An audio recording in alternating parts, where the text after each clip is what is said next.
Recording in progress.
Muy buenas tardes.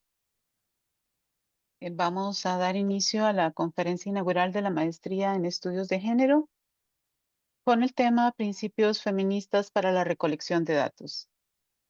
Nada más espero que se conecten las compañeras. Gracias. Este será un espacio para reflexionar sobre cómo los datos pueden ser una herramienta para la igualdad y la justicia social, incorporando miradas críticas y feministas en su recolección y análisis. Para abrir esta actividad, contamos con el saludo de la directora del Instituto de Estudios de la Mujer, la doctora Fanela Justi Minotre. Adelante, por favor. Gracias. Buenas tardes a todas las personas que nos acompañan. De parte del Instituto de Estudios de la Mujer, le damos una cordial bienvenida a la conferencia inaugural de la primera promoción de la maestría en estudios de género con sus dos énfasis de políticas públicas y violencias de género, con un tema de relevancia internacional y nacional sobre la producción de datos desde principios feministas. Esta conferencia marca el inicio de un proceso académico y político de transformación personal, profesional y social. Nuestra misión como instituto es formar profesionales sensibles a las desigualdades sociales, con visión crítica, humanista y feminista, que promuevan desde sus espacios laborales la construcción de sociedades inclusivas, justas e igualitarias.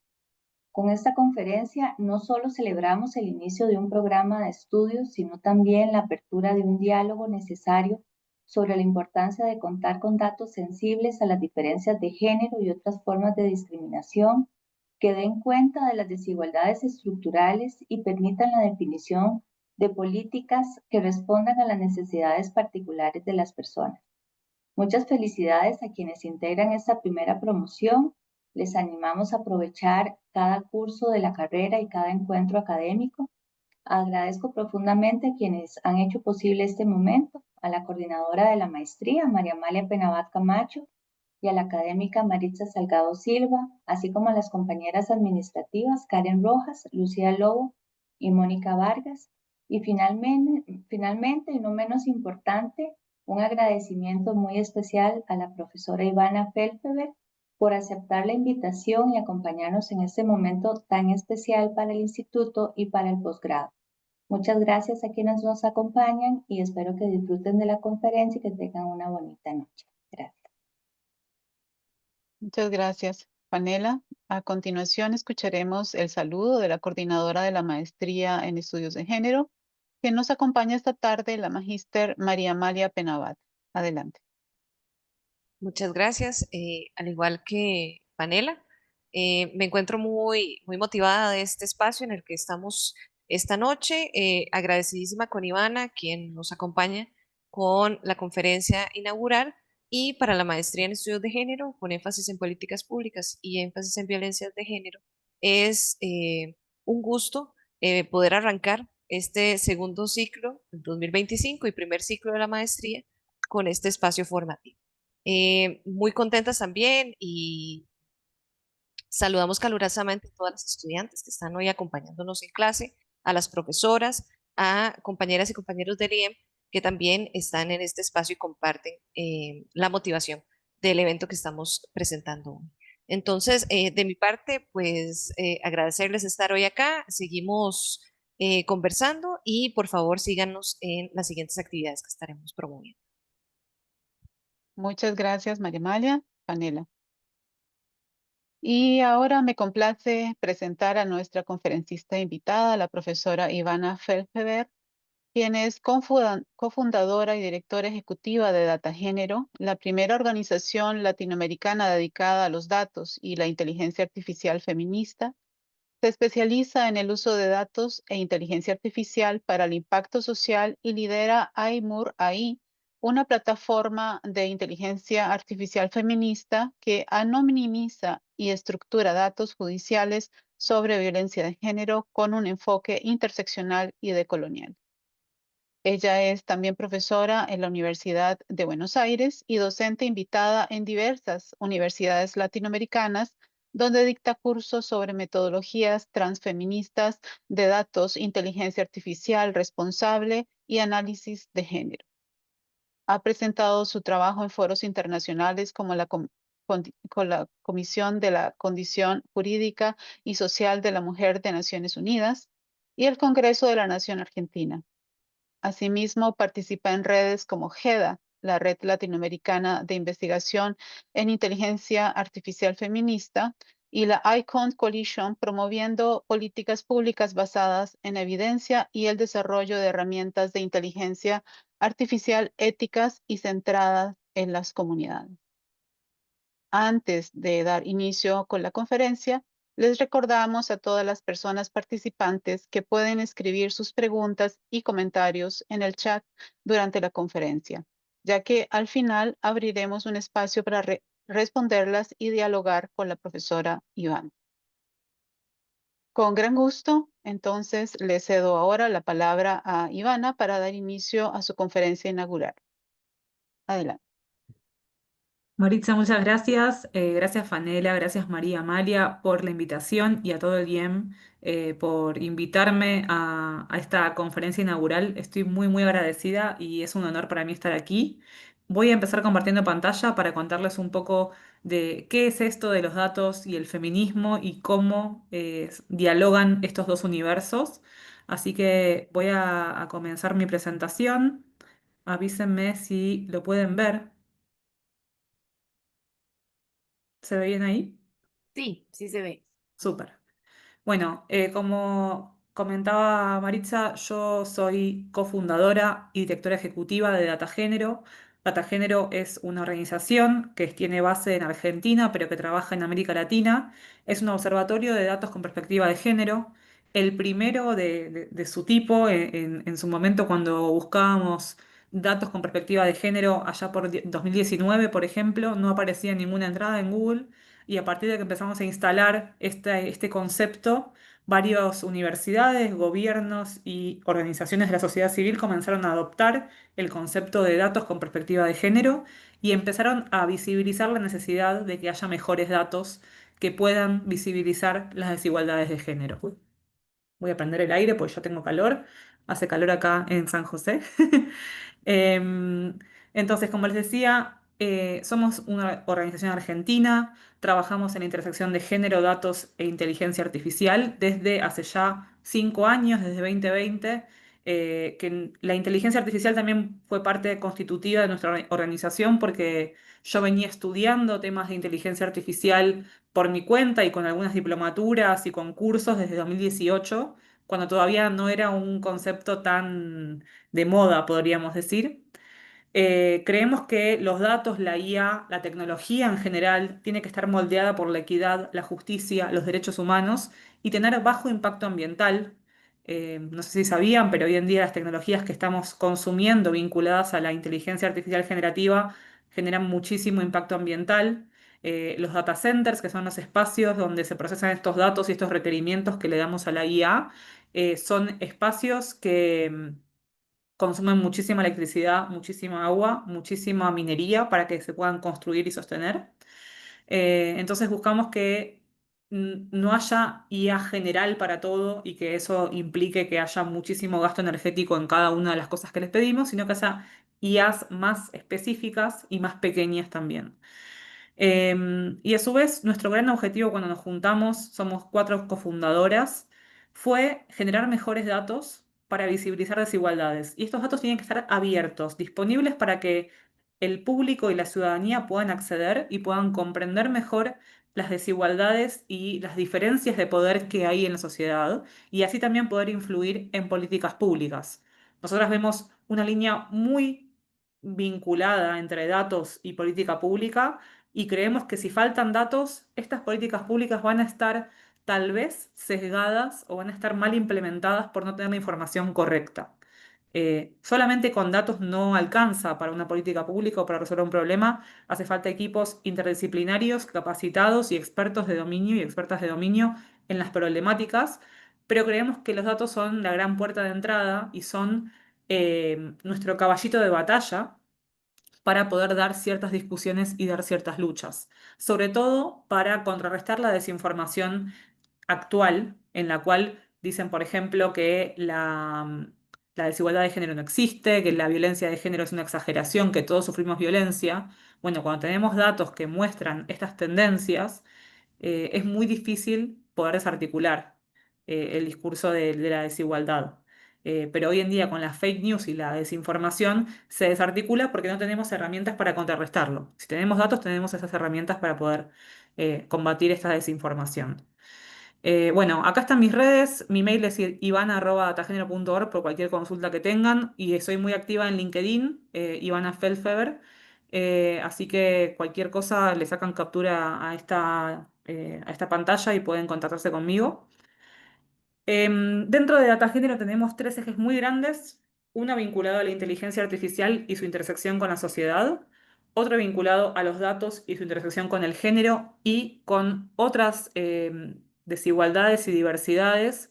Nosotros trabajamos de una mirada interseccional, no es que nos interesa solamente la vida de las mujeres, sino que nos interesa también pensar en las personas LGBTIQ+, en las personas con discapacidad, en las personas que sufren racismo, en el capacitismo y en el edadismo. Queremos medir todo aquello que no está funcionando y todos aquellos grupos que se ven afectados por lo que es lo normal, que sería el varón blanco, heterosexual, que no tiene ninguna discapacidad y que es de clase media alta, que es justamente el tipo de persona que hace tecnología, genera tecnología, trabaja con datos, trabaja con inteligencia artificial, es el modelo de ingeniero en sistemas que trabaja con estas tecnologías. Queremos venir a discutir eso y decir, todos y todas podemos meternos en el mundo de los datos, en el mundo de la tecnología, y hace falta más gente con perspectiva de género para poder dar estas batallas dentro del mundo de la tecnología. Por eso las maestrías, como la que están liderando en el IEM, son tan importantes para dar discusiones en ámbitos que no son los propios, no son los ámbitos de género específicamente, pero nos dan herramientas para poder ir a otros ámbitos a mostrar que es importante que la perspectiva de género y la perspectiva interseccional esté metida en todos los ámbitos de nuestra vida y en particular en tecnología, en quienes toman las decisiones de tecnología, en quienes la desarrollan y en quienes la comunican. En todos esos ámbitos hace falta pensar desde una perspectiva de género. Y también nos dedicamos a dar capacitaciones, damos cursos para gobiernos, activistas, universidades y personas que quieran comenzar a pensar en esta clave de género y de datos, y de estadísticas y de inteligencia artificial. Bien. No sé si hay preguntas, pueden ir poniéndolas en el chat. Yo cada tanto las voy a ir leyendo, o las podemos dejar para el final como quieran en general, pero bueno. Como contábamos, también somos parte de varias alianzas estratégicas, porque para nosotras es muy importante formar parte de redes. En particular, estamos trabajando en la intersección de datos, género y cambio climático. Entonces somos parte casi fundadora de la Gender Environment Data Alliance, que sería género y clima, alianza de datos. Entonces somos muchas organizaciones pensando en cómo producir mejores datos que visibilicen que el cambio climático afecta distinto a personas que tienen ciertas condiciones. Por ejemplo, con las mujeres en condiciones de ruralidad que no tienen recursos para poder migrar o irse a otro lado cuando hay un desastre natural, cuando hay una inundación, cuando hay deforestación, cuando hay incendios. Esas personas están mucho menos equipadas para adaptarse y para tener planes de contingencia ante el cambio climático, y estamos generando una serie de indicadores y de sets de datos para mostrar este vínculo entre género y clima. También venimos trabajando con diferentes redes vinculadas a datos y género y a información, democracia, y estamos siendo financiadas en particular por una fundación de Estados Unidos, que es la Patrick J. McGovern Foundation, que es una organización de Estados Unidos que no tiene miedo de decir que está apoyando a organizaciones feministas, que hoy en día es mucho. Hace unos años no parecía como lo más normal del mundo. Hoy en día, con el retroceso que hay con respecto a la palabra feminismo y a que de repente las feministas somos las enemigas públicas de los gobiernos, porque es fácil decir que somos las enemigas y somos las culpables de todos los males, hay muchos fondos internacionales que ya no quieren financiar más a algo que diga feminista.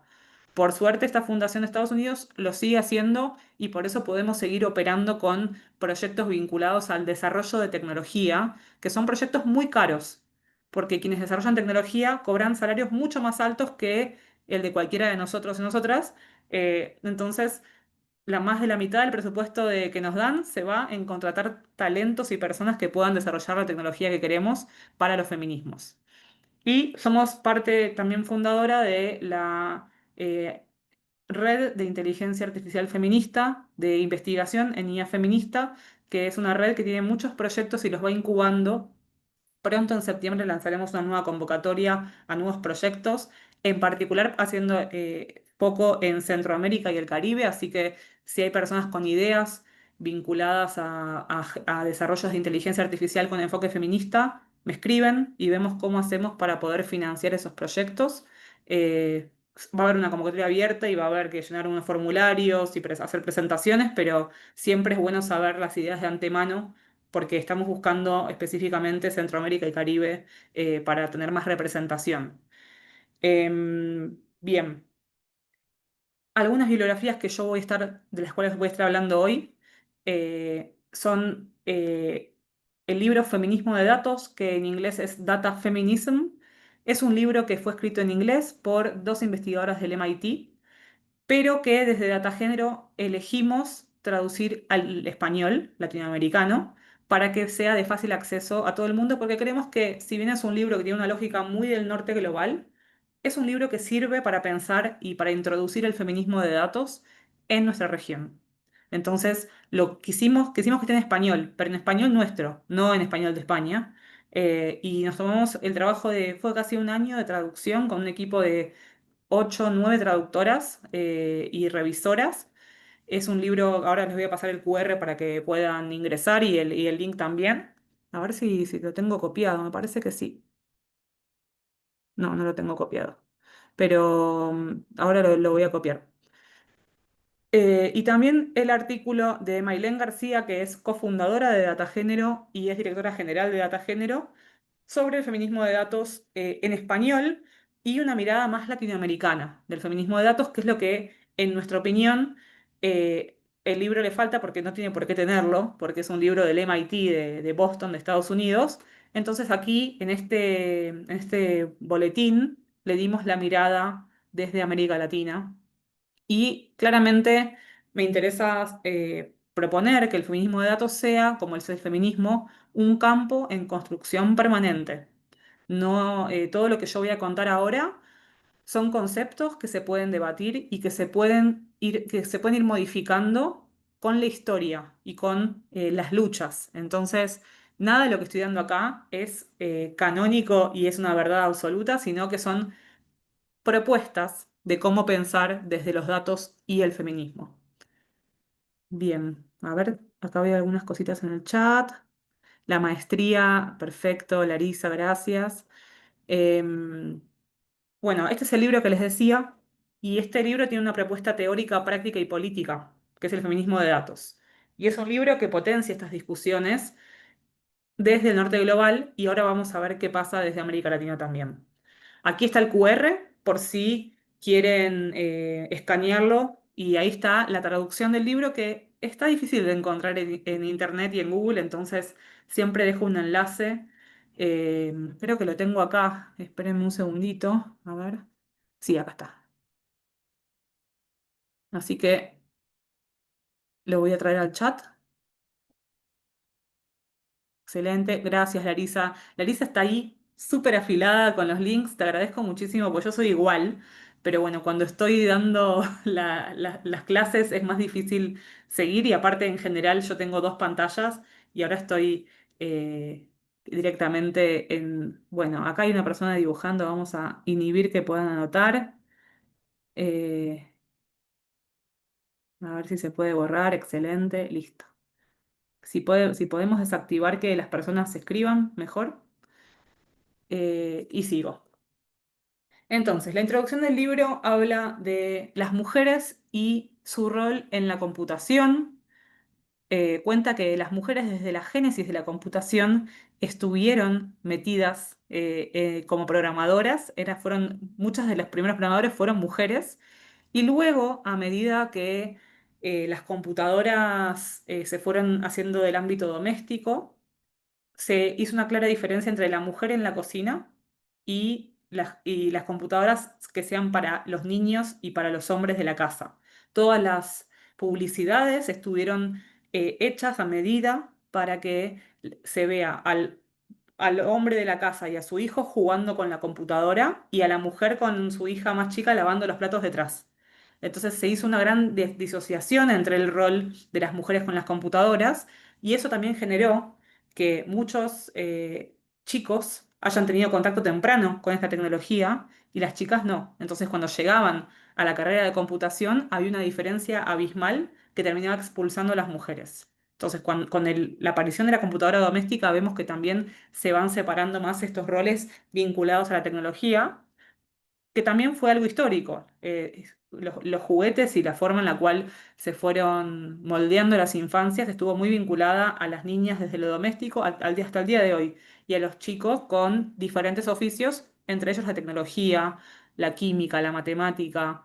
em, Hay un estudio de UNICEF muy interesante que muestra que a la edad de 5 o 6 años, los niños y niñas tienen las mismas aptitudes para la matemática, las mismas, ¿eh?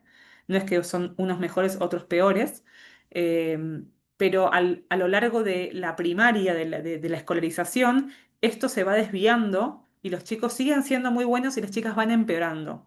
Y es porque también hay mucha propaganda y hay muchas publicidades que dicen la matemática no es para las mujeres, los números no son para las mujeres y van tirándose a menos. La autoestima con respecto a las ciencias duras se va disminuyendo cada vez más en el caso de las niñas y la de los chicos siguen igual. Y ahí ya vemos una gran diferenciación. Entonces, a la hora de elegir una carrera, muchas de ellas ni siquiera conciben la computación o la programación como una posibilidad. Hoy en día vemos algunas tendencias que van en aumento de la inclusión, pero sigue habiendo muchas publicidades y mucho imaginario sobre que la ingeniería y la computación es cosa de varones. Cuando vemos que en el génesis de la computación em, no fue así. Había muchísimas mujeres involucradas, hay películas que cuentan esto, y lo mismo con todo lo que es la carrera espacial y las mujeres en el espacio. Había también varias mujeres en la NASA, por ejemplo, que fueron siendo expulsadas sistemáticamente. Las autoras con respecto al feminismo de datos proponen que es una forma de pensar en los datos, tanto en sus usos como en sus límites, y que se basa en la experiencia directa, en el compromiso con la acción y en el pensamiento feminista interseccional.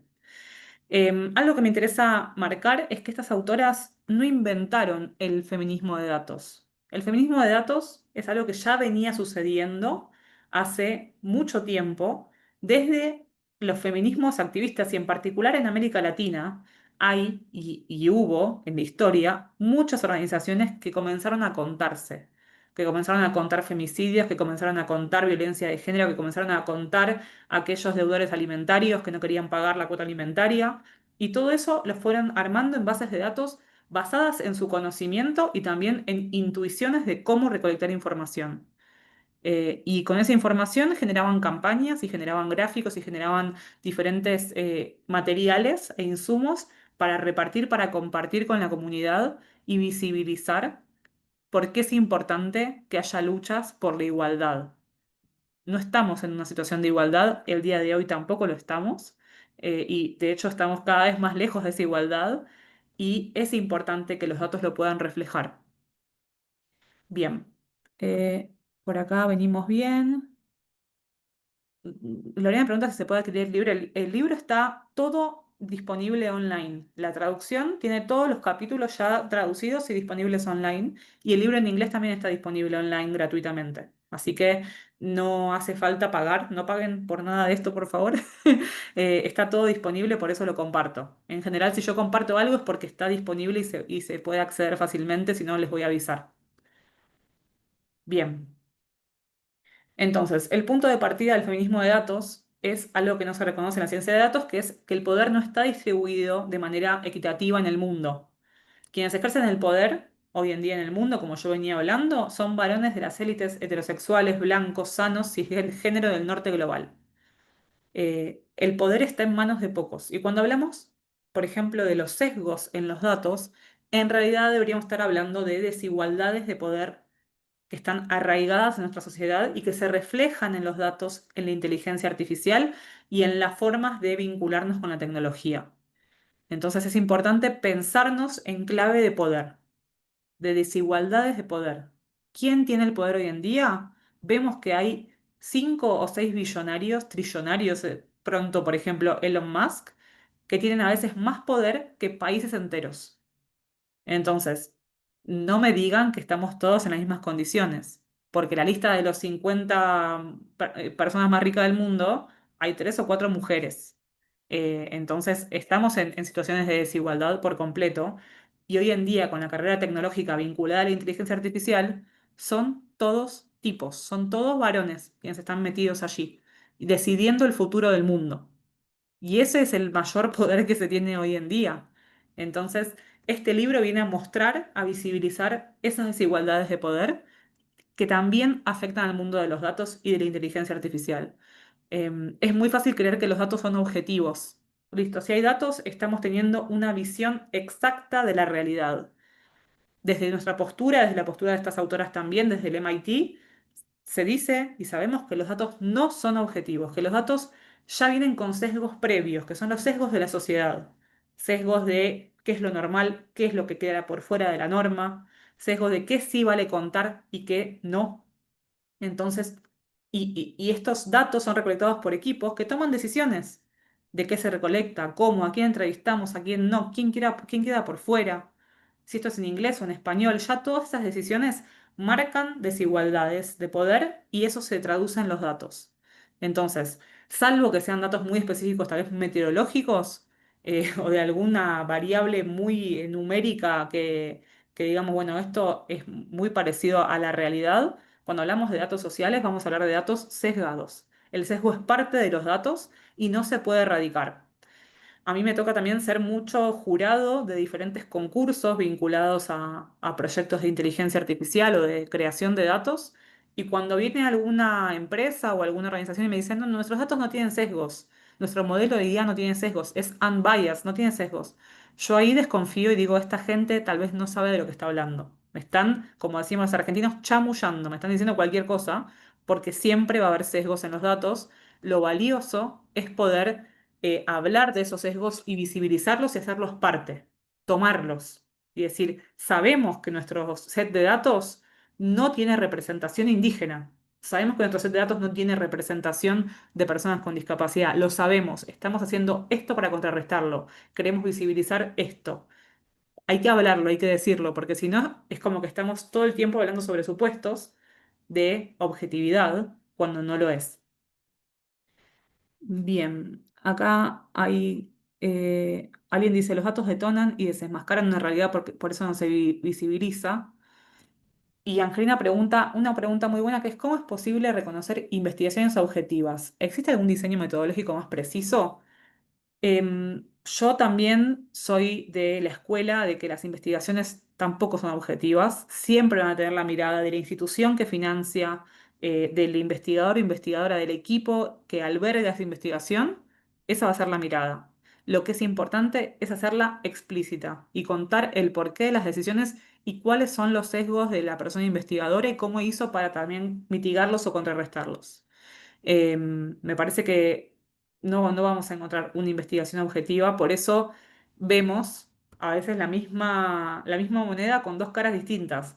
Vemos por qué hay cambio climático, hay 20.000 papers, y hay algunos papers de por qué el cambio climático no existe. Entonces, si bien el método científico es un método que yo valoro mucho y que me parece que es el método que hay que seguir, tengamos en cuenta esta falta de objetividad en muchas de las investigaciones, que no quiere decir que no sean valiosas y que no sean un reflejo de la realidad que tenemos que tomar, pero no es el único. Y siempre va a haber alguien que va a decir lo mismo, con los mismos datos va a decir algo completamente distinto. Entonces, que esté bien argumentado, que estos sesgos sean visibles, que se hable de la ética en la investigación, dentro de la misma investigación, me parece que es algo muy valioso.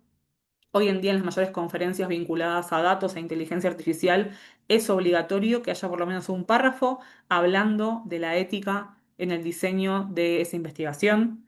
Y eso me parece que también habla de que, bueno, hace 3 años, 2 años atrás no se hablaba de ética, no era una condición para presentar un paper que se hable de ética. Hoy en día sí, me parece que eso es algo, un avance muy grande en reconocer la falta también de objetividad en muchos de estos procesos y la importancia y el cuidado que hay que tener a la hora de investigar y poder hacerlo explícito en las investigaciones.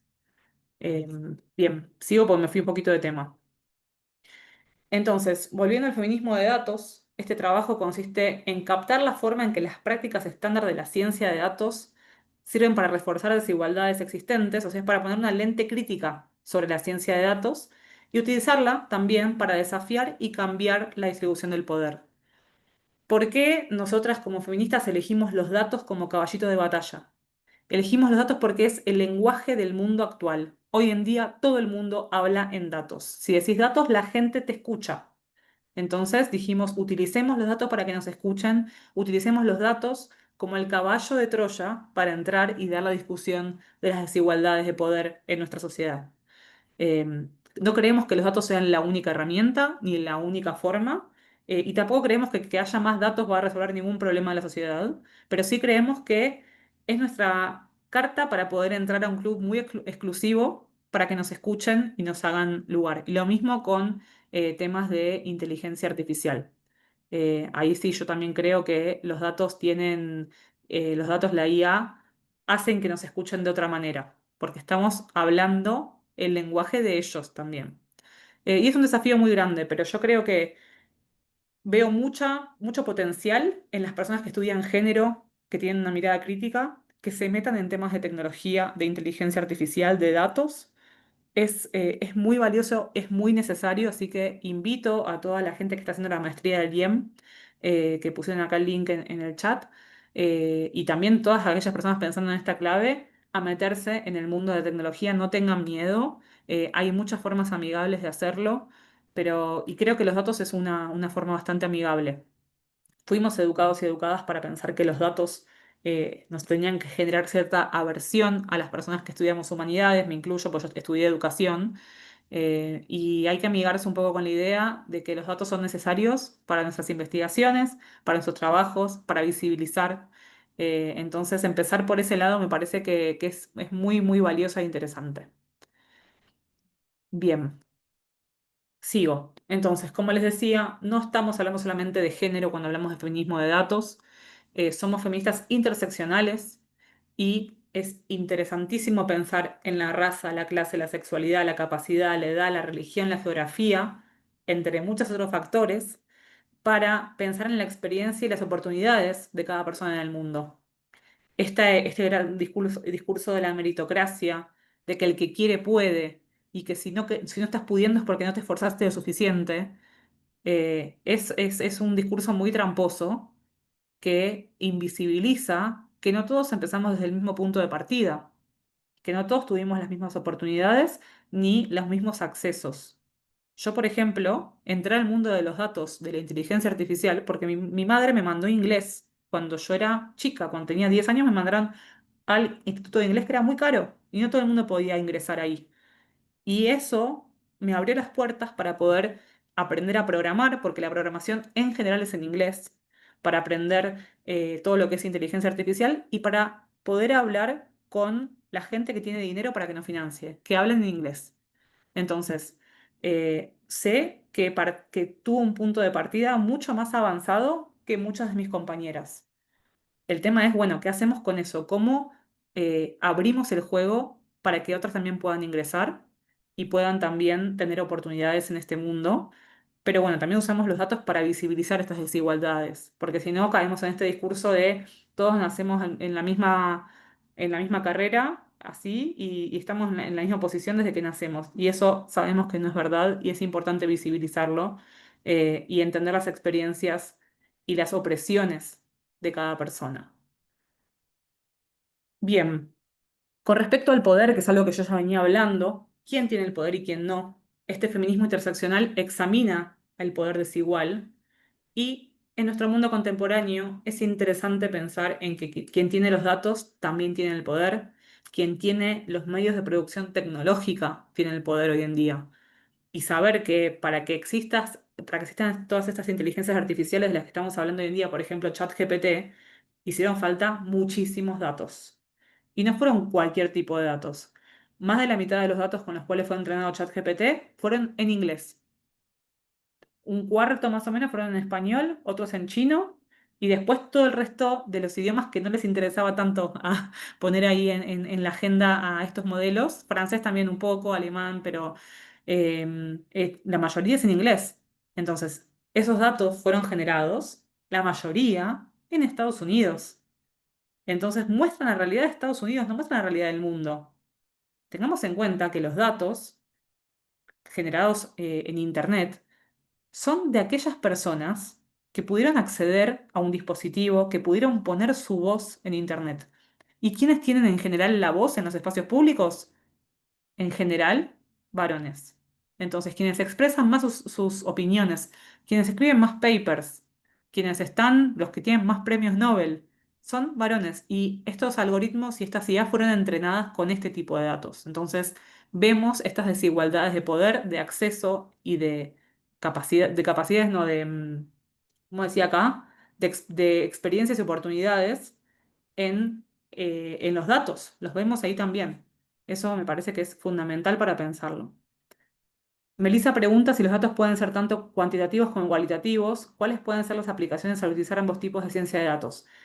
Sí, me parece muy importante aclarar que los datos pueden ser texto, pueden ser opiniones, pueden ser experiencias narradas, pueden ser historias orales, no solamente tienen que ser números. Es importante que sepamos eso. De hecho, ChatGPT no fue entrenado solamente con números, fue entrenado con grandes corpus de textos, de información textual.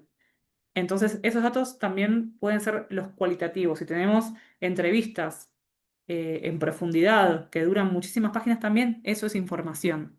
El tema es cómo la estructuramos para que pueda ser analizada de alguna manera o pueda ser comparada con otra información. Em, pero los dos son muy valiosos y valen la pena.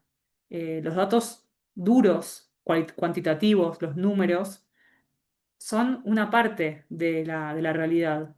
Cuando decimos, hoy ponía el ejemplo, cuando estaba conversando con la gente del DIEM, cuando decimos que hubo 450 mujeres asesinadas, bueno, hubo 450 femicidios en el año en Argentina, es un número, pero detrás de eso hubo mujeres violentadas, mujeres que fueron prendidas a fuego vivas, mujeres que fueron asesinadas con sus hijos e hijas, familias despojadas de la madre, y ese dolor no se puede traducir en un número.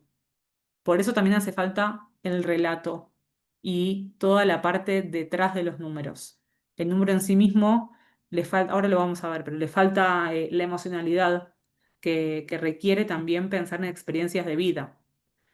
Eh, entonces, volviendo un poco al libro, este libro busca pensar el poder para desafiarlo y para transformar a la realidad. Y tiene 7 principios que guían el libro, que son examinar el poder, desafiarlo, elevar la emoción y la encarnación, repensar el binarismo y las jerarquías, reconocer el pluralismo, considerar el contexto y hacer el trabajo visible. Cada uno de estos principios es un capítulo del libro. Entonces, examinar el poder es el capítulo 1 y tiene un montón de información desde el punto de vista de los datos y del feminismo. Sí, eso es importante porque se ha escrito mucho sobre el poder y sobre examinar al poder o desafiar al poder, pero lo que hace el libro es traer el feminismo de datos a esta discusión. Entonces, este feminismo de datos comienza por analizar cómo funciona el poder en el mundo y las autoras se preguntan, ¿quién hace ese trabajo vinculado a los datos? ¿Quién se beneficia? Los intereses de quiénes están reflejados en el desarrollo tecnológico. Entonces, ahí se ve quiénes están haciendo este trabajo. En general, cuando pensamos en un programador, pensamos en un estereotipo de programador, que es el que vimos en las películas, es el que se vuelve billonario y decide sobre nuestras vidas. ¿Y quiénes se benefician también? Vemos esas desigualdades y también de quiénes son estos intereses. Estas preguntas hacen que podamos examinar los hilos de poder detrás de los datos. Respecto al principio número 2 del feminismo de datos, que sería desafiar al poder, este feminismo se compromete a desafiar estructuras que muestran estas desigualdades y trabajar en conjunto por una justicia y un mundo en el que quepan muchos mundos. Ellas dan un ejemplo muy claro de comunidades tomando datos para visibilizar desigualdades. Obviamente, todos los ejemplos que ellas dan son ejemplos en inglés del norte global, o casi todos, hay algunos ejemplos de América Latina y de África también, pero este en particular, había una comunidad que tenía un problema muy grande de niños siendo atropellados en las calles cuando estaban jugando. Era una comunidad negra, en un barrio residencial. Y esta comunidad sabía que estos niños estaban siendo atropellados por conductores varones blancos. O sea que eran crímenes de odio racial, racista. Y empezaron a contarlo, empezaron a mostrar las intersecciones y quiénes eran quienes estaban al volante detrás de estos asesinatos o accidentes, entre todas las comillas, siniestros viales, em, y pudieron visibilizar esta problemática y cambiar algunas leyes para que sean penalizados realmente y poner más vigilancia barrial para contrarrestar. Pero hubo que hacer un estudio previo mostrando todos los puntitos que ven acá son las intersecciones donde hubo estos atropellos y estos siniestros viales contra niños que estaban jugando en la calle. Dice, cuando los conductores atropellan a niños negros y, bueno, hacen como todo el análisis de esto. Entonces acá también se está desafiando el poder de una comunidad que dice, esto no puede pasar más, no nos vamos a quedar callados ante esta injusticia, ante estos crímenes, y vamos a hacer algo al respecto. Y lo hicieron a través también de los datos, no solamente de, bueno, yo le hubiese tirado una piedra al auto, pero bueno, también uso los datos para ser un poco más civilizada. Em, y porque después la violencia con violencia sabemos que termina siempre del lado del más vulnerable siendo más penalizada. Entonces, no les recomiendo en ese sentido. Hay que ser un poco más estratégicos y estratégicas de cómo mostramos estas desigualdades con otro tipo de herramientas también. Bien, el principio número 3 del feminismo de datos es elevar la emoción y el cuerpo. Entonces, es importante valorar múltiples formas de conocimiento. Esto que hablábamos antes de que lo quali y lo quanti dialoguen y que no solamente sean datos quali, datos quanti, sino que pueda haber arte, que pueda haber escritura, que pueda haber música, que pueda haber otras formas de visibilizar las realidades y el conocimiento que tenemos del mundo. Entonces, ponen en valor muchas otras formas de expresarnos que no son solamente a través de los datos y eso me parece muy, muy valorable.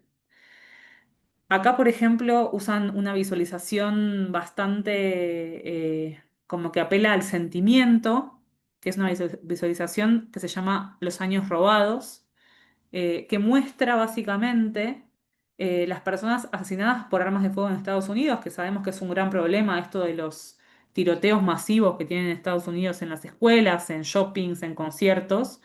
Y entonces, a ver si está la siguiente imagen, no.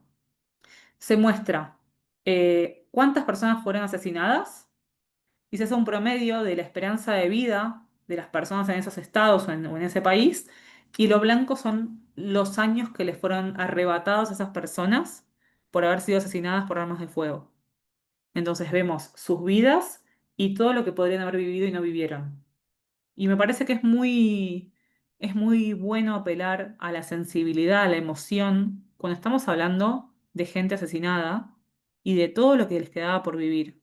Y mismo cuando vemos que había gente con muy corta edad y que tenía toda una línea gigante por vivir que no la pudo vivir.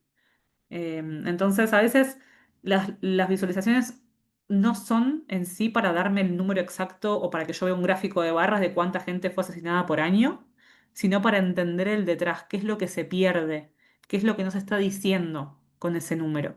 Y eso me parece que también es muy valioso y que cuando hablamos de temas tan sensibles como es la violencia de género o los hostigamientos, es importante pensar en cómo podemos apelar a la sensibilidad, no solamente a un gráfico de barras o de torta, como venimos acostumbrados cuando trabajamos con datos. Bien, hasta acá, ¿alguna pregunta, consulta, duda?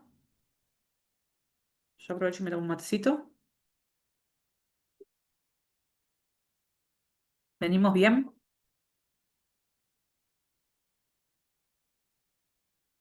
Gracias, María Amalia, por el pulgarcito. Súper. Bien. Seguimos entonces. Si no, pueden escribir en el chat y yo lo voy leyendo. Y acá, bueno, las autoras plantean esto de repensar los binarismos, las jerarquías, y este feminismo de datos requiere que desafiemos el binarismo, que salgamos de la lógica tal vez varón-mujer solamente, y que encontremos otros sistemas para contar, clasificar, que no perpetúen la opresión. Por ejemplo, acá tenemos algunos ejemplos de formas de pensar en la identidad de género. Acá tenemos un formulario de Uruguay. ¿Cuál es la identidad de género de la persona? Mujer, mujer trans, varón, varón trans, otra. Sabiendo que siempre que hagamos una clasificación vinculada al género, por ejemplo, vamos a estar dejando fuera algunas identidades. Es una discusión que no está saldada. No hay un formulario universal correcto para todo el mundo. De hecho, no sé, en Estados Unidos se agrega mucho la categoría queer, Q-U-E-E-R. En Argentina se dice queer, C-U-I-R, y no mucha gente la usa, se usa más no binario, no binarie, por ejemplo. Entonces, siempre vamos a estar dejando de lado algo, pero es importante salir del binarismo de mujer-varón solamente para poder visibilizar más identidades. Bien. Después voy a responder las preguntas que veo ahí en el chat. En Argentina, por ejemplo, en el último censo, se pensó en la pregunta del sexo registrado al nacer como mujer, varón o X, que sería intersex también. Y de acuerdo a la identidad de género, se considera mujer, mujer trans, travesti, varón, varón trans, masculinidad trans, no binario, otra identidad, ninguna de las anteriores, prefiero no contestar, ignorado. Entonces, todas estas eran posibles respuestas dentro del censo nacional. Eh, entonces se propone pensar un binarismo, salir del binarismo y pensar en otras formas también de contarnos y de nombrarnos. Bien, y acá también las autoras proponen esto de pensar en un pluralismo y abrazarlo. Entonces, que es importante que haya muchas perspectivas, y perspectivas en particular locales, de pueblos originarios, que haya voces y que si nos miramos en una sala y nos vemos, por ejemplo, que somos todas mujeres blancas hablando, pensemos quiénes están faltando allí. Me parece que es muy, muy importante hacer ese ejercicio y hacer actos realmente conscientes de inclusión, pero inclusión real, no inclusión para la foto, ni inclusión de te llamamos para algo y después no te llamamos más, te llamamos como voluntaria, no te pagamos por tu trabajo. Y bueno, ahí hay un gran desafío que es necesario que vayamos pensando desde todos los espacios del feminismo de cómo incluimos y abrazamos el pluralismo de otra manera. Bien, voy a seguir un poco más porque ya vengo hablando hace casi una hora, pero yo puedo seguir hablando un rato más, no se preocupen.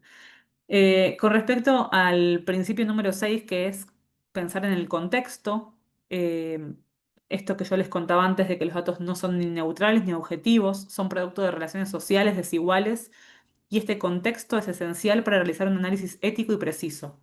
Y acá las autoras muestran dos formas de pensar un mismo problema.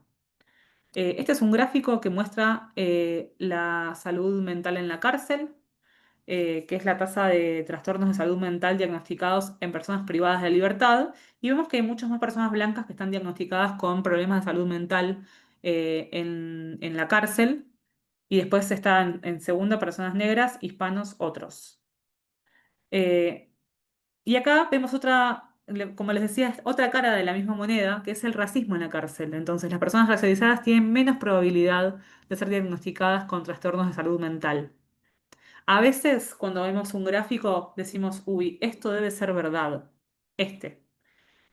Pero si miramos con un lente más crítico y entendemos de dónde vienen esos datos y por qué tal vez la población blanca de Estados Unidos tiene más aceptados los temas de salud mental que otras poblaciones, vemos también este diagnóstico que también es más racista.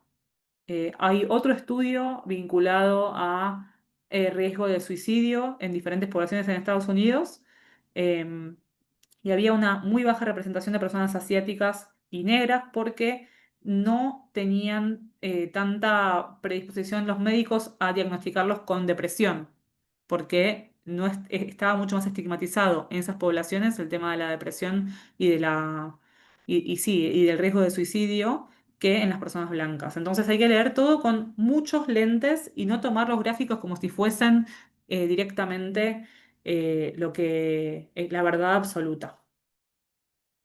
Y las autoras Catherine y Lauren también muestran algo que es súper importante, que yo lo había mencionado antes con respecto al trabajo voluntario, que es hacer visible el trabajo. El trabajo en la ciencia de datos es un trabajo de muchas manos. Y el feminismo de datos se propone hacer visible esta labor para que pueda ser reconocida y valorada. Y sabemos que detrás de los datos y de la inteligencia artificial hay mucho trabajo feminizado e invisible. Por ejemplo, las personas que moderan contenido y las personas que etiquetan datos. Son trabajos precarizados y feminizados, que se hacen en general en países del sur global y no son reconocidas por su trabajo y no tienen la posibilidad de sindicalizarse o de armar una junta de trabajadoras porque no saben con quién están trabajando porque es todo virtual. En general son tareas que las hacen muy tarde a la noche luego de que sus hijos se fueron a dormir y de haber trabajado y cuidado todo el día.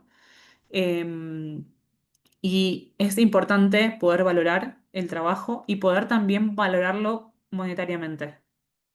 Cuando hablamos de datos y de inteligencia artificial, hay dinero. Nadie debería estar haciendo trabajo voluntario cuando se trata de esto.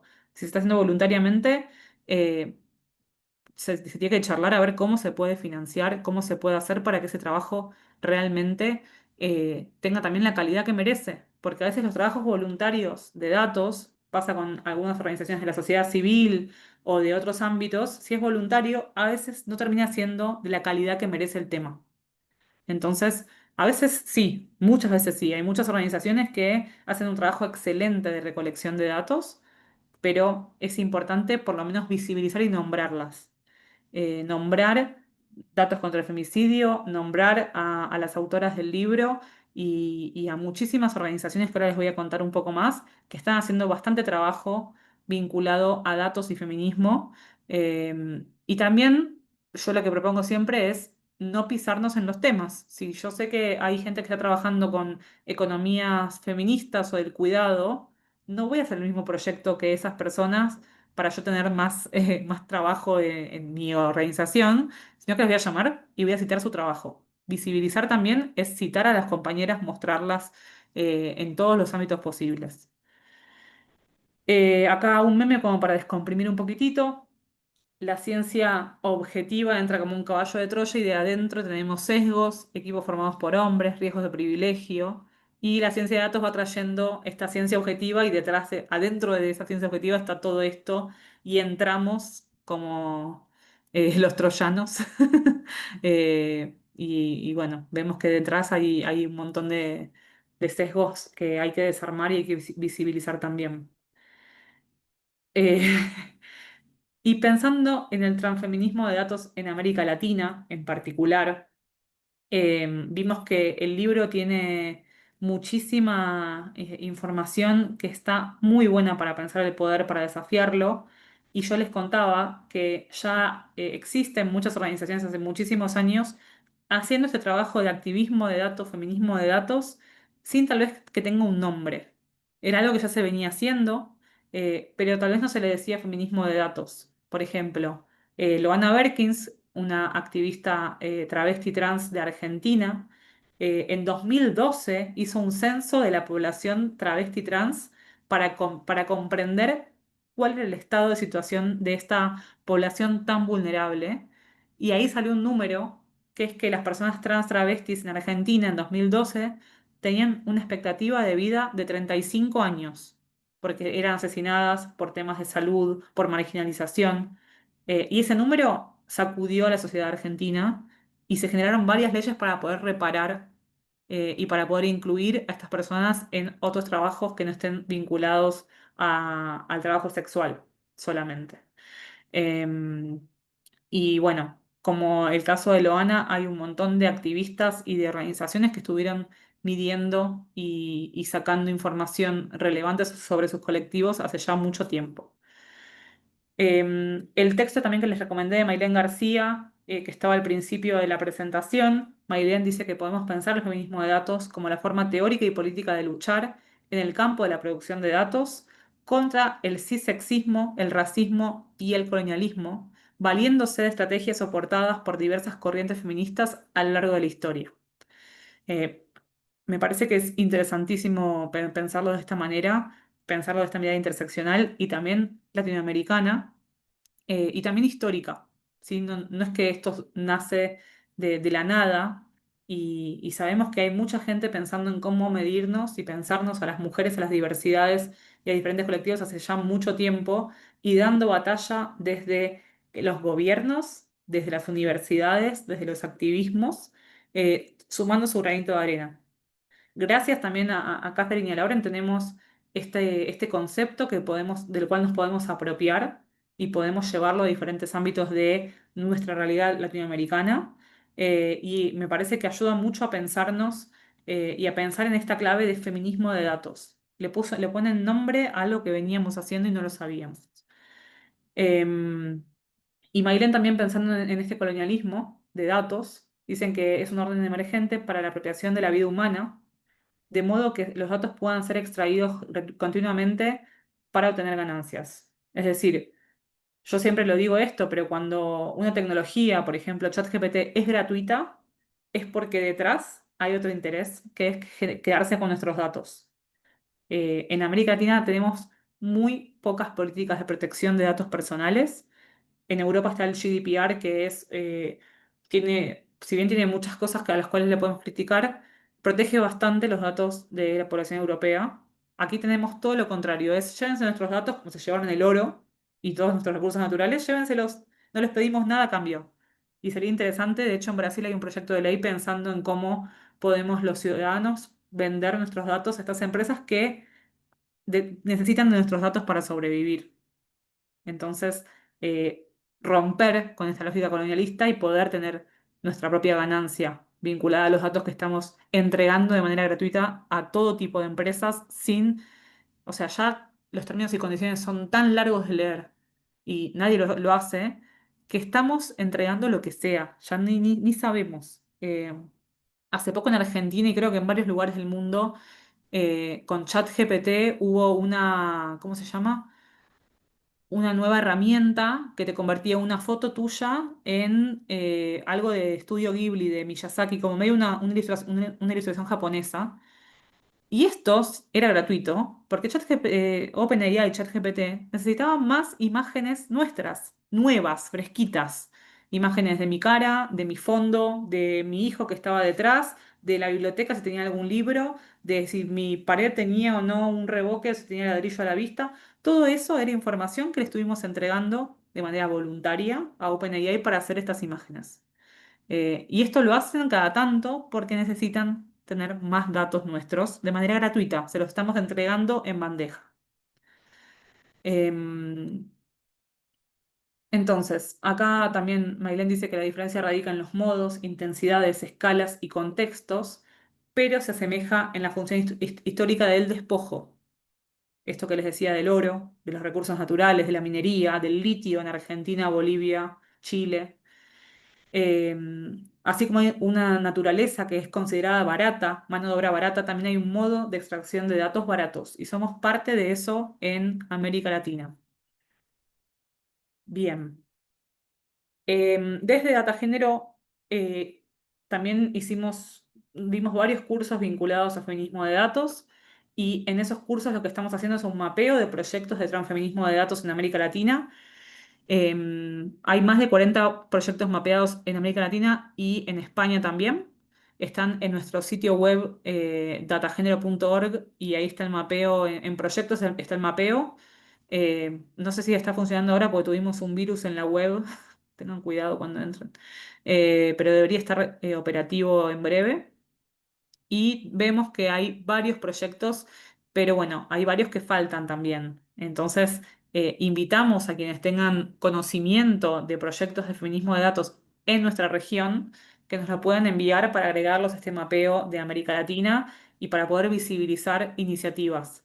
Es muy fácil decir, en América Latina no hay nada, no hay ningún dato, no hay ninguna organización, no hay nada. Y eso también es invisibilizar el trabajo. Entonces, por eso queremos visibilizar, compartir lo que muchas organizaciones vienen haciendo hace rato en nuestra región. Acá está la base, después les paso el link.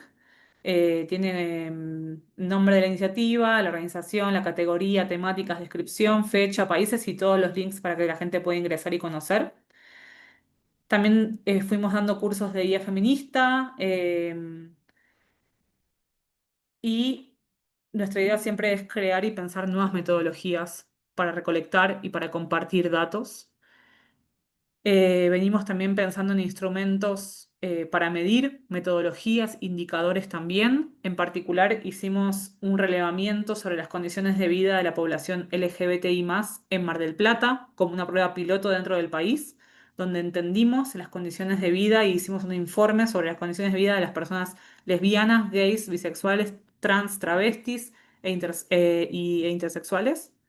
Em, entonces allí hicimos lo que teníamos ganas de hacer hace mucho tiempo, fue un trabajo sí voluntario de mucha gente, de recolección y de visibilización de esa información. Y así venimos también haciendo, hoy en día tenemos abierto una encuesta sobre violencia mediada por tecnología, facilitada por tecnología en Argentina. Que después pueden ingresar si les interesa ver cómo estamos pensando esas preguntas y esas categorías y poder replicarlas también en otros lados. Y también estamos pensando en talleres donde pensamos en las prácticas de trabajo con datos feministas, qué oportunidades de mejora se encuentran con respecto a los datos. Es algo que venimos pensando en muchas organizaciones, cómo mejorar las prácticas vinculadas a los datos desde los feminismos. Y bueno, como les decía, también somos parte de la red regional de guía feminista de América Latina, que está liderada por Paola Ricaurte Quijano y por Mariel Sasso. Y bueno, dentro de esta red venimos pensando en varios proyectos en la intersección de feminismos e inteligencia artificial. Eh, y por último, antes de cerrar, les quería acercar nuestro proyecto más grande vinculado a la inteligencia artificial, que es Aimurai. Aimurai, inspirado en la palabra quechua para la época de cosecha, representa un uso de la IA responsable para cosechar mejores datos judiciales en América Latina. Nosotros sabemos que la violencia de género puede tomar muchas formas y por suerte hay muchas iniciativas que están recolectando información sobre los femicidios, que salen en las noticias, que salen porque nos enteramos desde los activismos. Nos falta también información sobre qué pasa antes de llegar al femicidio, cómo opera la violencia de género antes de que la mujer sea asesinada en manos de su agresor. Entonces sabemos que muchas mujeres no denuncian, no van a la policía, no van a la justicia y esos datos son los más difíciles de poder recolectar. Estamos pensando cómo lo podemos hacer. Pero hay datos que sí podemos recolectar, que son los datos que llegan a la justicia, datos de sentencias judiciales. Y creemos que esos datos se pueden recolectar utilizando inteligencia artificial responsable. ¿Y qué quiere decir esto? Esta IA que estamos ofreciendo en todos los poderes judiciales de América Latina es una IA de manera gratuita. Es gratis y se instala en las computadoras de manera local. Puede funcionar sin internet. La IA se instala de manera local y el software lo que hace es analizar las sentencias y extraer información relevante para armar bases de datos. Y son sentencias que no solamente son de violencia de género, sino de cualquier tipo de documento. Y también las puede anonimizar para que podamos acceder al texto completo de esa sentencia. Em, Creemos que la IA es muy buena para detectar información que pudiera ir a bases de datos, para resaltar información para anonimizar, por ejemplo, o como tiene la iniciativa de datos contra el femicidio, tiene una herramienta de IA que te ayuda a leer palabras clave en noticias o en textos para detectar la información relevante sobre un femicidio. Entonces, creemos que la IA para esas cosas es súper buena, pero hay que tener mucho cuidado, por ejemplo, cuando hablamos de datos judiciales, de que esos datos no se los estemos entregando a una empresa, porque los datos judiciales son de los datos más sensibles que hay en el mundo, con los datos de salud, y si se llegan a filtrar, pueden estigmatizar o reestigmatizar, revictimizar a las personas involucradas muy fácilmente. Entonces, por eso cuando hablamos de IA responsable, también hablamos de IA local y de IA pequeña.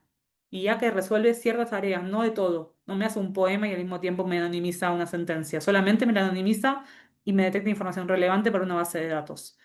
Esa es la guía que tenemos ahora y que venimos implementando en varios poderes judiciales de la Argentina, en la Procuraduría de Costa Rica, Nacional de Costa Rica, y en Chile, en la Defensoría también lo estamos utilizando. Venimos ofreciéndola de manera gratuita porque lo que nos interesa es que haya mejores datos y más transparencia en la justicia. Entonces queremos que esas tareas que son un poco extra, por lo menos no tengan que pagar por hacerlas, sino que las puedan, que puedan acceder de manera gratuita. Así que eso es un poco mi presentación. Creo que queda tiempo para preguntas, ¿no? Sí, sí, sí. Muchas gracias, Ivana. Ya has venido contestando algunas preguntas. Algunas sí. Quedan algunas todavía. Por Ujú. ejemplo, tenemos una que dice, ¿hay algún libro para aprender a representar los datos de manera artística? Yo recomiendo que lean el libro Data Feminism, Feminismo de Datos, que tiene algunos ejemplos de cómo visibilizar y de cómo mostrar emoción a través de los datos. Y también hace referencia a algunas otras investigaciones. Yo tenía una chica que hacía unas ilustraciones muy bellísimas. A ver, ahora lo voy a buscar, a ver si lo encuentro. Porque me había gustado mucho lo que hacía ella, pero siempre me lo olvido. A ver, notas, acá.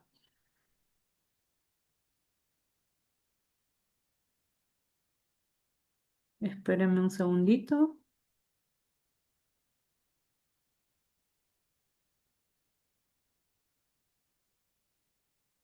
Bueno, ahora lo voy a buscar bien y les digo.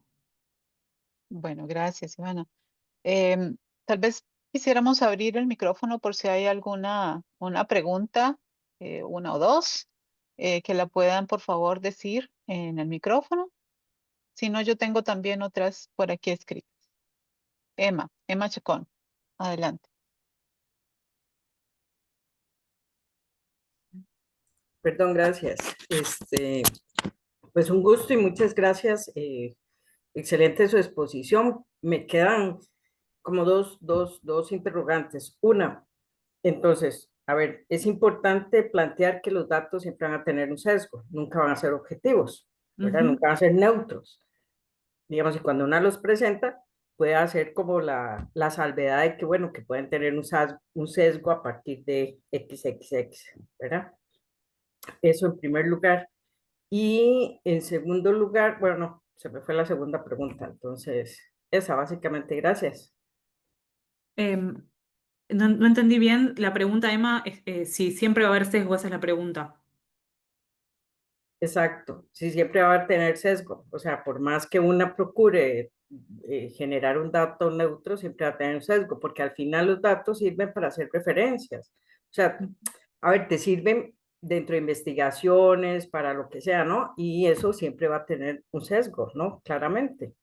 Sí, Entonces, nunca van a ser datos neutros. sobre todo cuando hablamos de sociedad, de datos de la sociedad, siempre van a tener algún tipo de sesgo, porque siempre vamos a estar dejando algo afuera y siempre algo de nuestra visión se va a estar colando en esa recolección, análisis y comunicación, interpretación de los datos. El sesgo no es solamente en el dato en sí mismo, sino en qué hacemos con ese dato y para qué sirve y quién lo está financiando y con qué fines. Tenemos un montón de etapas del ciclo de vida de los datos donde pueden haber sesgos, no solamente en la recolección en sí misma. Entonces, tal vez es una base de datos que es súper buena, pero luego quien la interpreta tiene sus propios sesgos, su propia agenda, y lo que nos llega ya es un análisis recontra sesgado.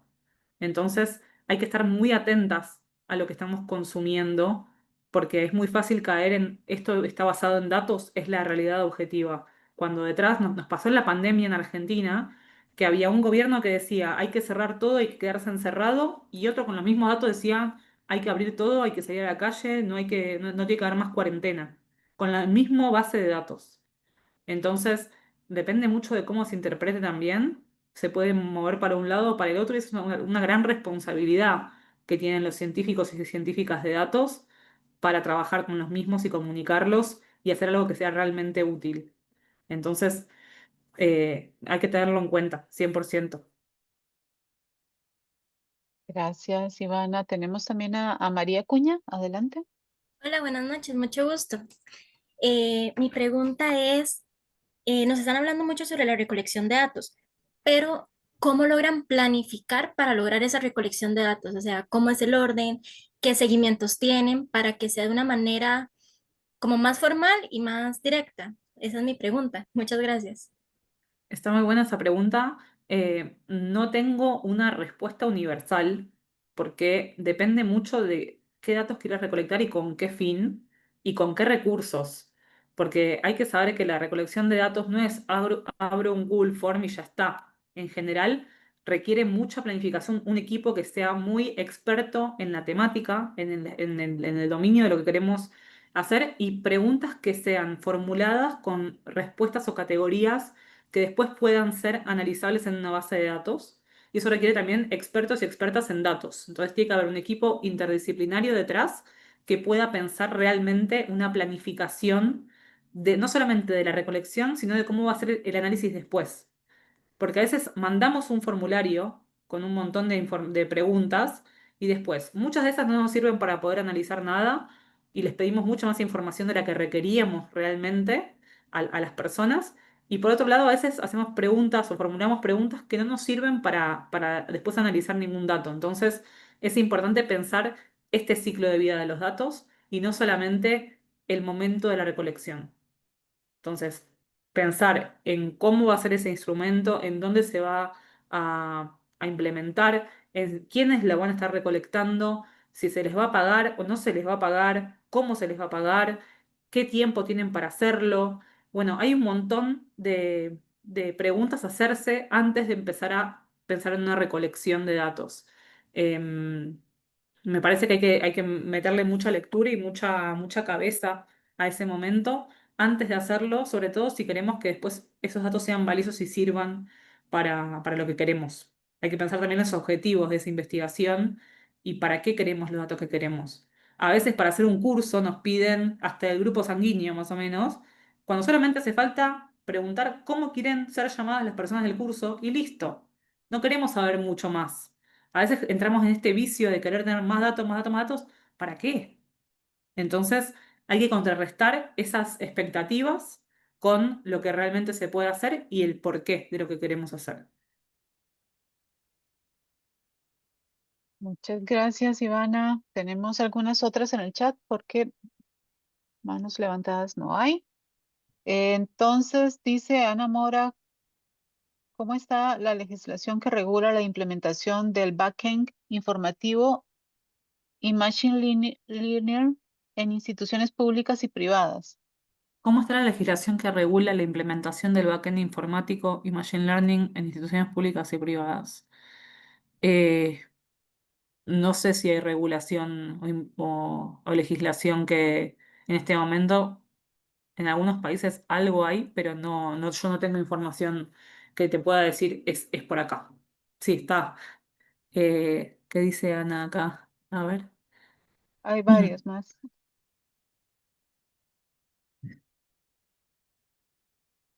¿Qué recomendaciones nos darías a las personas que queremos aprender a usar la inteligencia artificial para el análisis de datos? ¿Cómo empezar?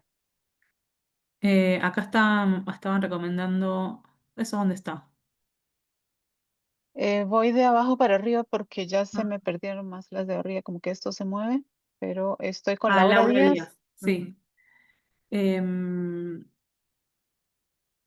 Usar la IA para análisis de datos, yo creo que primero está bueno que aprendamos nosotros y nosotras sobre análisis de datos sin IA, para luego saber qué pedirle a la IA que haga por nosotros y nosotras. Porque la IA hoy en día, en mi opinión, no es súper buena para analizar datos, y menos en español, y menos datos que no son tan estructurados como los que la IA está acostumbrada a ver.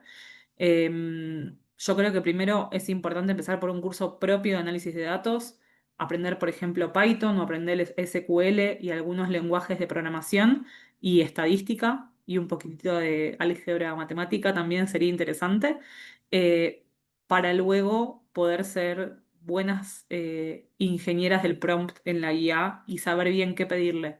Porque yo creo que eso es lo más importante con la IA. No dejar que tenga libre albedrío y que haga lo que quiera, sino que le podamos decir las direcciones más claras posibles para que haga exactamente lo que queremos. Que sea como un asistente.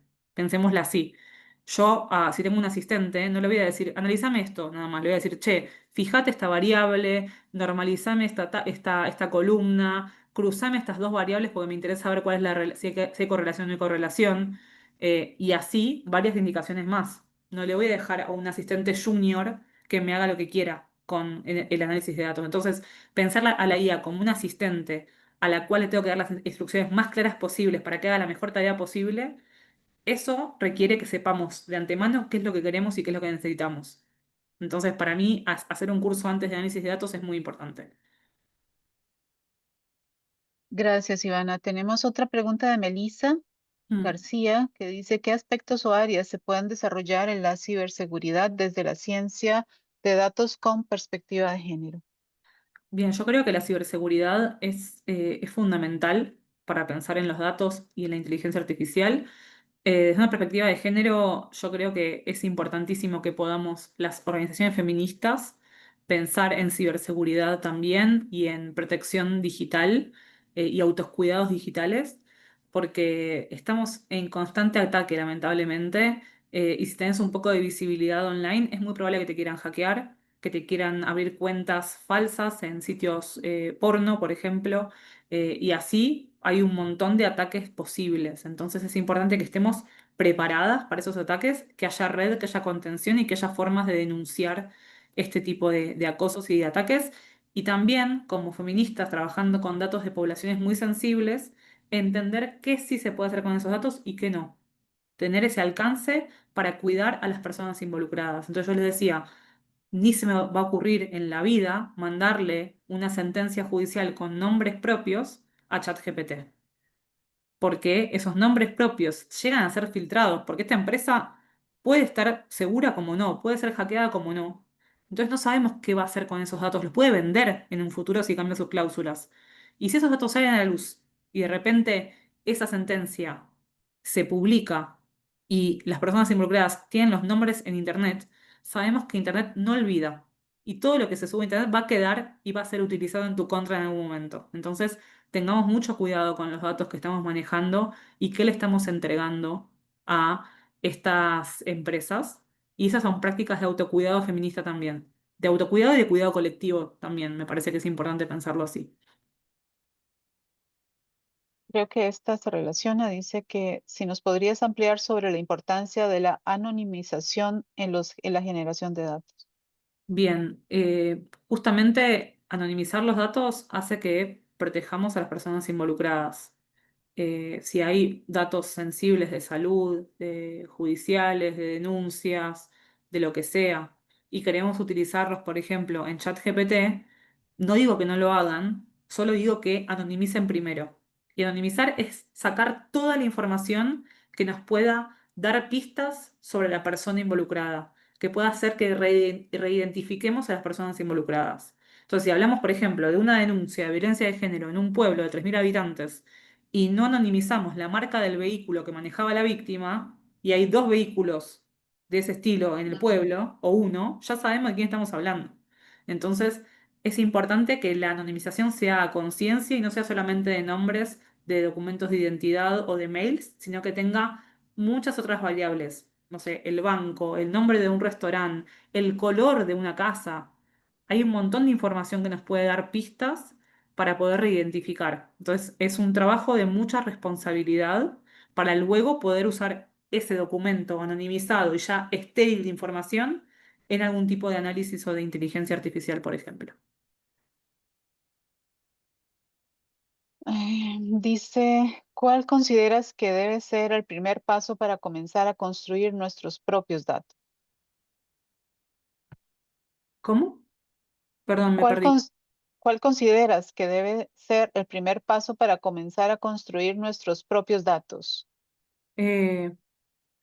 Dependiendo de qué es lo que quieran construir, no sé a qué datos se refieren, sobre todo si es una organización o si es una persona, si me pueden ayudar ahí, no lo sé.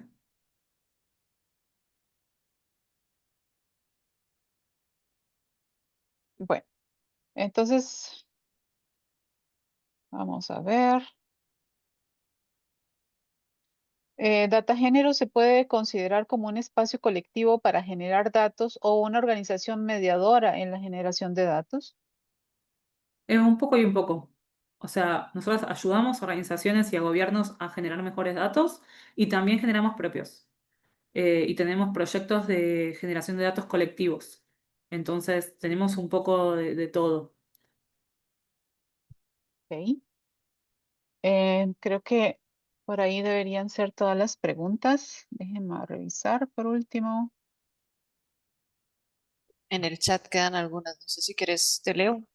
Sí, porque realmente me queda muy pequeñito aquí. Vamos a ver. Acá decía ¿dónde se puede obtener más información sobre Aimurai? Nuestra página es aimurai.info. Espera que le pongo el HTTPS. Y ahí está toda la información y también el contacto es info@datagénero.org. Pueden escribir ahí por cualquier tipo de consulta. Datagénero tiene proyectos en Colombia. Tenemos un proyecto con las mesas de economía feminista de Bogotá. Venimos capacitando a varias personas en Colombia y tenemos varios proyectos ahí en puerta en Colombia, pero estamos súper abiertas a pensar más proyectos. Después Patricia pregunta algo sobre Pinpoint, pero no sé qué es Pinpoint. Si me pueden explicar. Em, y Ana sigue preguntando por el tema del backend informático. La verdad que yo no tengo mucha idea. Em, pero podemos ir averiguando. Si querés, Ana, después escribirme por privado, podemos pensar en investigarlo también. Em, y no sé si hay muchos más. Yo creo que también podríamos ir dejándolo ahí, ya casi son las 7:30. Entonces, si te parece, vamos cerrando, Joana. Perfecto. Bueno, queremos agradecerte profundamente por esta conferencia tan inspiradora que nos deja la certeza de que el feminismo de datos no solo trata de género, sino de todas las desigualdades que atraviesan nuestras vidas y que se reflejan también en la ciencia y la tecnología. Em, Hemos aprendido que los datos son poder y que ese poder no está distribuido de manera equitativa en el mundo. Por eso, el reto que nos plantea el feminismo de datos es examinar, desafiar y transformar esas estructuras desiguales, haciendo visible lo invisible, reconociendo la pluralidad de experiencias y trabajando siempre por la justicia social. Con estas reflexiones nos llevamos el compromiso de cuestionar quién produce el conocimiento, a quién beneficia, qué voces quedan fuera y sobre todo cómo podemos utilizar los datos no para reforzar desigualdades, sino más bien para abrir caminos y transformación y de igualdad, de transformación e igualdad. Muchas gracias a todas las personas que nos acompañaron esta noche. Agradecemos también a todas las personas que participaron en este espacio inaugural, que son parte de la Maestría de Estudios de Género, que son parte del instituto. También agradecemos a todas las personas que hicieron sus preguntas y comentarios. Y con esta conferencia damos inicio a un camino de diálogo y formación crítica que busca construir saberes comprometidos con la igualdad y la justicia social. Les invitamos a seguir acompañándonos en próximas actividades académicas de la maestría y del instituto. Muchas gracias y buenas noches. Gracias. Gracias, buenas noches. Gracias, Buenas noches, muchas gracias. buenas noches, gracias. Muchas gracias, buenas noches. Gracias, Buenas noches. chao. Buenas noches, gracias. Gracias, buenas